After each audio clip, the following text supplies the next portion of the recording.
So YouTube family, Shedeur Sanders finally gets in the game. The way he throws the football, part of the issue is the majority of the passes are less than 10 yards. So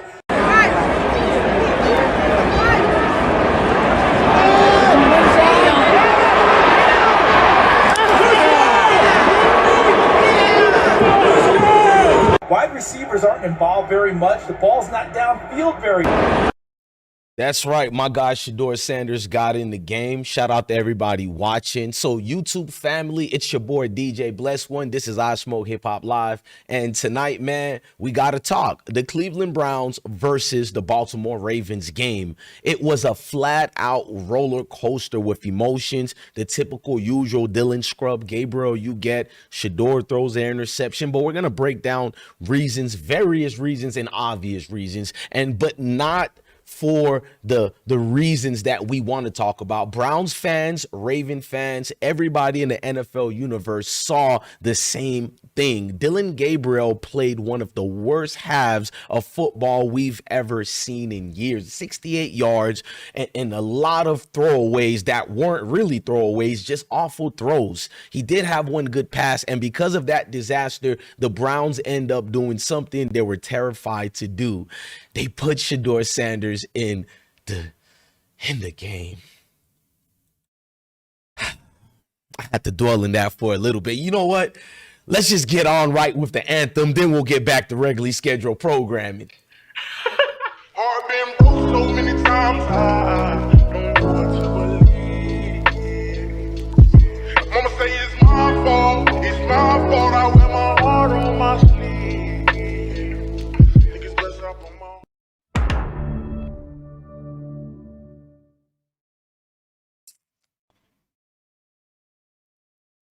Well, YouTube family, we've seen all that we've had to see. Now, let's talk about everything that transpired in this game. Let's start at the top, and then I'll get to the Shedeur situations. Lamar Jackson didn't waste a single second. He had a roller coaster game as well, but we definitely seen glimpse what makes him a Pro Bowl. And the guy who was really the MVP last season, not Josh Allen. I'm not going to ever submit to that. Josh Allen was never an NFL MVP, and I love Josh Allen, but he was not, guys. Maybe this year he is. Obviously, he will be an MVP for the second time. But first drive, boom, easy 18-yard strike situation, smooth like it was first practice. Baltimore moves down the field and obviously couldn't score in the red zone as usual. So they kicked the field goal. Suddenly, Cleveland already looked scared because we knew the Lollipop Guild was basically coming in, guys. And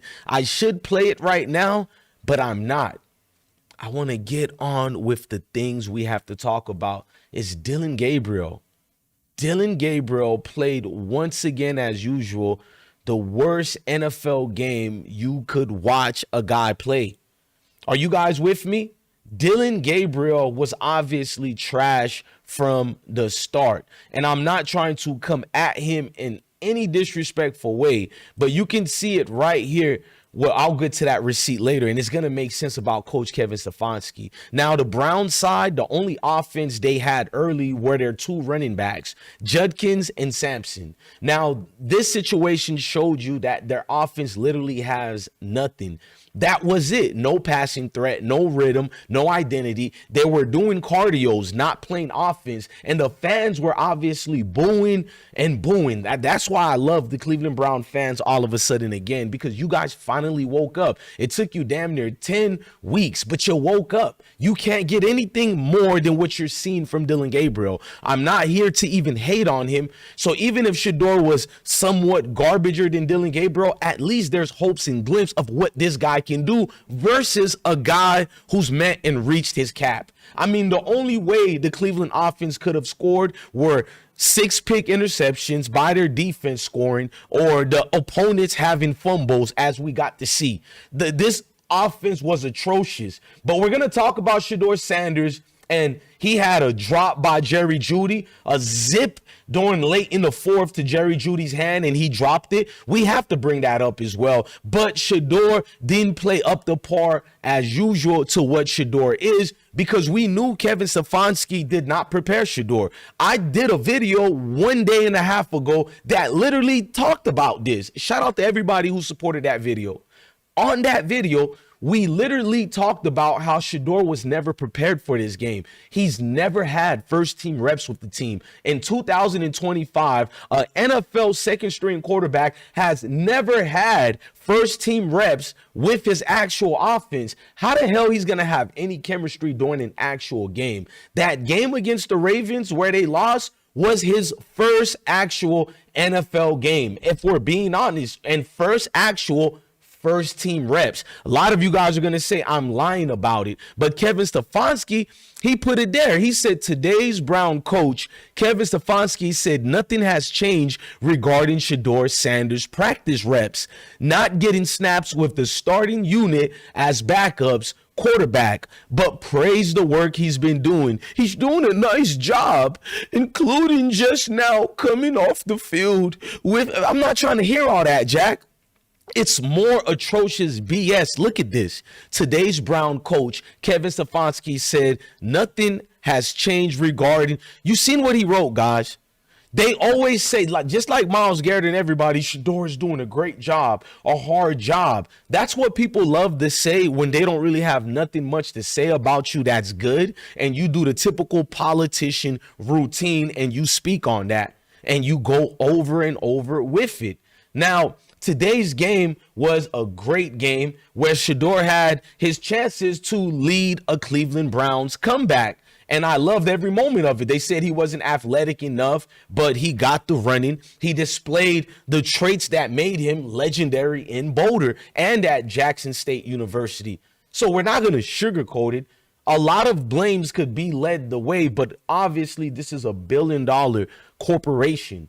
Well, each team are $1 billion. So this is a $1 trillion corporation, but each team is $1 billion corporation. And you didn't prepare your quarterback at all. You never prepared him, and that part we cannot get beside ourselves. So when I see all the commenters who don't like Shedeur Sanders and don't like people like me or people who look like Shedeur, all the timeline on Twitter or Instagram or everything was just all these people who are soy boys, zesty creatures who don't watch football for real, but they watch race. All you see them writing is he's trash, he's washed up, he's a nepotism baby, and all this crap. Like, that the fact that these guys are even calling Shedeur a nepotism baby tells you they're so like invested in their hate for us. They'll literally spew anything out there. As much as you don't have to like Shedeur Sanders, why would you call him a nepotism baby? And we watch, he could have tied the game. He threw the ball right to his receivers who were dropping the ball. We've seen it. Shedeur had a several chance to tie the game when it was 23-16. We witnessed the drop pass, ladies and gentlemen.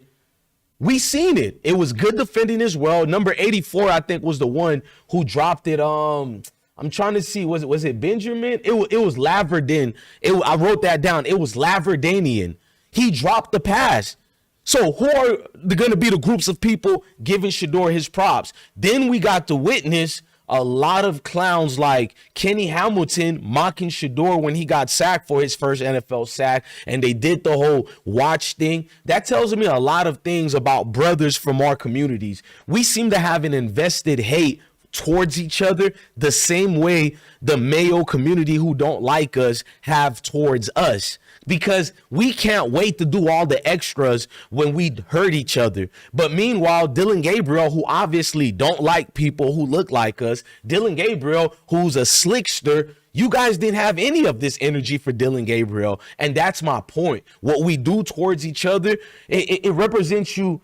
I'm going to just be real. The representation of who Kenny Hamilton is are the groups of people where the scriptures talked about 2/3 of your people won't make it. I hate to go religious about it, and because the scriptures is not religious. I'm just speaking truth. Kenny Hamilton is a piece of crap, and he's going to stay there. Now let's get to Dillon Gabriel once again, because enough is enough. Dillon Gabriel once again showed why being short, having a weak arm, and never playing without a five-star players on your team or a five-star football team, he becomes a problem in the NFL. He doesn't have these scapegoats to help him out and mask his limited skill set that he has. He simply cannot lead a professional offense. He barely can read a defense. As much as you're criticizing Shedeur for what he displayed today, I've seen bad, I've seen good. I've seen a quarterback I can actually work with. I've seen a quarterback who can actually throw the ball down the field. I've seen a quarterback who can actually throw the ball down the field, and that's who Shedeur is. Cleveland had 6 red zone possessions in the first half and gained 6 total yards during these 6 red zone possessions. Will the Shedeur Sanders haters even speak on this? No, because they don't watch football. They only tune in on highlights by failed pundits on ESPN or guys from certain clan memberships who don't like us. They go look at that. And that's what it's always been. Groups of people who are waiting for our downfall. It's never going to change. Now, to have 6 total yards in those 6 red zones possessions, that's beyond embarrassing. Fans were booing, teammates were frustrated, and even the commentators were confused how an NFL quarterback could be this ineffective. Let's look at the intro video once more. The way he throws the football, part of the issue is the majority of the passes are less than 10 yards. So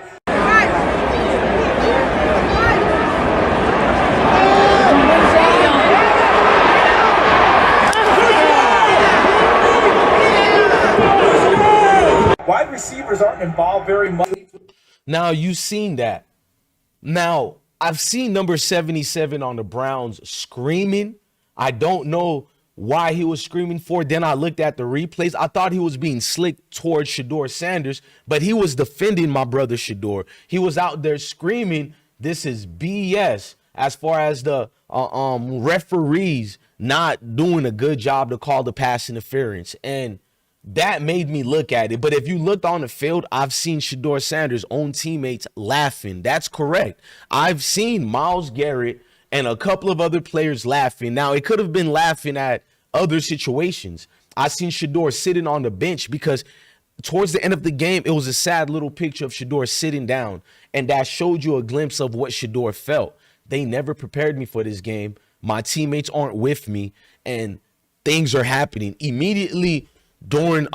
After the game, I got so much emails from people telling me Shedeur's own teammates were going back and forth with him. Now, I'm going to try to reach out to people who have a tremendous relationship with the Sanders to see how true that part was. But just to know your own teammates were rooting against you while you've been a consummate professional during the whole time, that tells you why this failure system known as the Brown, has been a failure system. Now, we can glaze Myles Garrett all we want, but I think it's evidently clear he can't make a football team great. He can look good. He can look great at certain moments, but when it counts and it comes down to the line, he's ineffective, and a lot of people don't want to get into that. I haven't seen fourth quarter Myles Garrett ever be activated his entire career. Not at Texas A&M, not in high school, not in the professional NFL ranks of things. I'm sorry, guys. And look what team he gets these numbers against. I'm just being very honest about it. This is the lowly, awful Cleveland Browns, and let's just be real, playing against Baltimore Ravens that have a depleted roster and who hasn't been the Baltimore Ravens of days that we've known recently. I'm just going to be honest. No excuses here. Now, when you look at this, fans were booing Dillon Gabriel. Teammates were frustrated. Even the commentators were confused how Dillon could still be ineffective, as I said earlier. Now, when you look at the situation, and the only way Cleveland even sniffed the scoreboard was because the situation of Deion Sanders, former Colorado wideout, LaJohntay Webster, he fumbled during the Ravens 6-yard line. Even then, they still couldn't punch it in. The red zone behavior of this Dillon Gabriel-led team was just BS all around.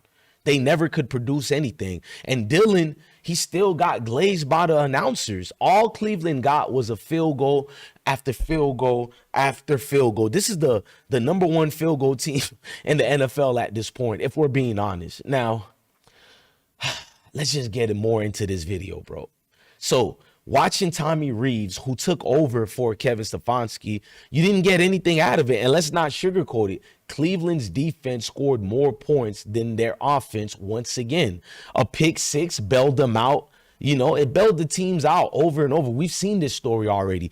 But then you add offensive coordinator Tommy Reeves, who somehow managed to look even worse than what Kevin Stefanski was. Predictable play calls, no creativity, no help for the quarterback, definitely no help for Shedeur. Almost like they sabotage. I'm not going to get into that right now. A separate video will be made. And it was like watching two coordinators trying to see who could call the worst offensive game I've ever seen during an NFL game live. Dillon Gabriel ended the first half with 68 passing yards. Are we going to talk about that on Monday? No, you're going to have Monday morning quarterbacks on ESPN and Fox Sports talking about Shedeur didn't look good. Well, what quarterback would look good if that was his very first time playing with the first team? Meaning, not even in practice, he got the first team reps. I've showed you the proof. I showed you the head coach himself, who was proud to say he's never given Shedeur first team reps. That's not NFL football. That's preseason quarterback 3 football by Dillon Gabriel and Tommy Reeves and the worst clown in football, Kevin Stefanski. Now, the only reason Shedeur even got in the game was because of Dillon Gabriel. Well, he hit the concussion evaluation. He hit the NFL's protocol. Then Shedeur entered the game. Then the game completely changes, and we now get to feel a new energy. Even though Shedeur didn't play up to a Shedeur level, it still was an energy of we're getting something new and not the same old, same old. But unfortunately, because of play calling and due to the ineptitude of Tommy Reeves and Kevin Stefanski, you got to see the same old, same old. Now listen, the only reason Shedeur Sanders entered this game in the third quarter, almost halfway through the third quarter, if we're being, for real, is because the Browns had no other choice. Kevin Stefanski didn't want this. The staff didn't want this. They were not preparing to for Shedeur, that is, to ever play in a Browns uniform. I mean, I showed you proof after proof. Kevin Stefanski admitted earlier this week, like 4 days ago or 3 days ago, I think it was, that Shedeur hasn't ever taken first team reps. I'm going to keep saying that and reiterate that because that's wild to me.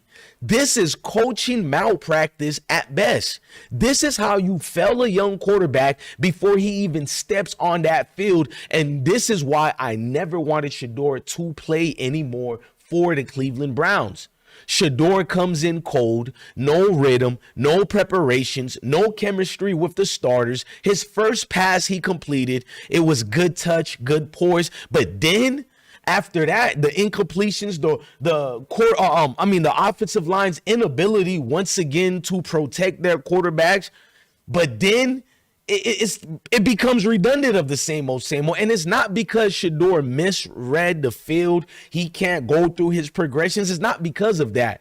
It's only because he had zero blocking on the play, where Pro Bowlers like tackles like Cam Robinson was injured already. Let's just be real. And they barely kept a balance for Shedeur. That's why Shedeur looked unbalanced. Shedeur gets hit mid throw because the pocket collapsed in less than 1.5 seconds. Count it. I'm petty, not messy, but I am petty. I counted it. Less than 1.5 seconds. You can't evaluate any quarterback in that situation. You just can't. But the racists and the haters will evaluate Shedeur, and they'll tell us, like I've been watching, he's garbage, even though these people don't understand football and they don't watch football. And the Browns fans, they knew it wasn't Shedeur's fault. The stadium's energy changed. People realized this kid was being set up to fail from the get-go. Derrick Henry, a.k.a. King Henry, let's talk about him. Meanwhile, King Derrick Henry was out there playing like this in 2019 with the Tennessee Titans. The stiff arms, the power runs, dragging defenders. I mean, he ran through Cleveland's front seven like they were inflatable dummies. This is why I don't get the Myles Garrett glaze. Does he add these plays, and is it added piece where a team needs it desperately, where it helps a team wins. No. Go look at all the sacks Myles Garrett's had. In fact, he's leading the NFL in tackles for loss. But look at the position he's in. It only benefits Myles Garrett. It doesn't benefit the Cleveland Browns. It just doesn't. It doesn't slow down their running game. It doesn't do anything. So we need to look at a new way where we evaluate these defensive linemen, because these overrated, inflated stats only make one person look good, and that's the player, not the team. The team doesn't benefit in no way, shapes, and forms. So what's the point of paying a player this broken scale contract that's going to deplete the team of necessary funds and resources that you actually need? What's the point of playing an overrated player like that? I'm not giving all my eggs in baskets on a defensive player like Myles Garrett. You guys can critique me, but you can have Myles Garrett. Obviously, the Cleveland Browns cannot win with a Myles Garrett. They need other positions and pieces for a team like the Cleveland Browns. And I would trade Myles Garrett next year. I will literally trade him because we don't benefit with him and it doesn't do anything for us. I'm sorry, guys. I would trade Myles Garrett. Now, let's just go further deeper. The Ravens didn't even need Lamar Jackson to be Superman today because King Henry was the bulldozer all night. And that's why the Browns were drowning. Drowning. No, A Boogie. You'll catch it later. Rest in peace to Fred, the godson. And that's why the Browns were a depleted team. It was not only because of injuries. They have no heart. The entire roster, no heart. No quarterback play, no protection, no offensive coordinator identity, just chaos, pure chaos. And my final message to you guys, let's cover down on what we talked about today. We talked about Dillon Gabriel. He's not an NFL starter. We don't know what Shedeur Sanders is yet. He hasn't got the chance yet. But one thing for sure, one thing for certain, Dillon Gabriel is not an NFL quarterback. Let's stop this failed experiment. Let's see what Shedeur can give us in the next 2 weeks. Then we can evaluate what we think of Shedeur. Let's be fair to Shedeur Sanders the way you haters of his were glazing Dillon Gabriel, no matter how god-awful Dillon Gabriel played. To all you failures, you male failures, and you stepping fetchings who look like me, can you give Shedeur Sanders the same grace you gave that failed experiment, Dillon Gabriel?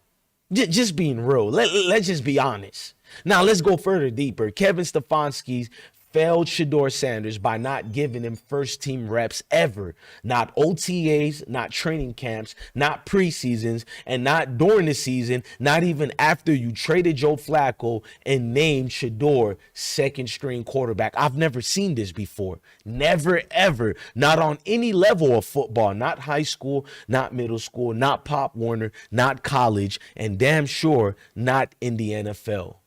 Shedeur was put in a no-win situation, as I've been telling you guys for 3-4 months now, and I've only got a lot of great supporters out of it.